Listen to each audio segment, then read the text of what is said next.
Recent గా ఖైదీ number 150 మూవీతో అలరించిన కాజల్ ప్రస్తుతం కోలీవుడ్ పైనే ఎక్కువగా ఫోకస్ చేస్తుంది.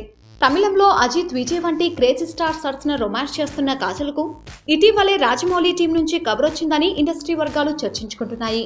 ఒకప్పుడు రాజమౌళి డైరెక్షన్ లోని మగధీర సినిమాతో టాలీవుడ్ లో పాపులర్ స్టార్ అయిన కాజల్ తాజాగా రాజమౌళి శిష్యుడు తమిళంలో తెరకెక్కించబోయే చిత్రంలో నటించేందుకు గ్రీన్ సిగ్నల్ ఇచ్చిందట.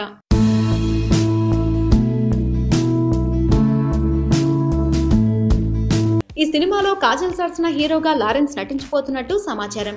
ఈ సినిమాకు రాజమౌళి తండ్రి విజయేంద్ర ప్రసాద్ కథ అందించడం మరో విశేషం. ప్రస్తుతం జక్కన్న తండ్రి కథలకు మంచి డిమాండ్ ఉండటంతో మరో సినిమాను పక్కన పెట్టి ఈ సినిమాలో నటించబోతున్నాడట లారెన్స్.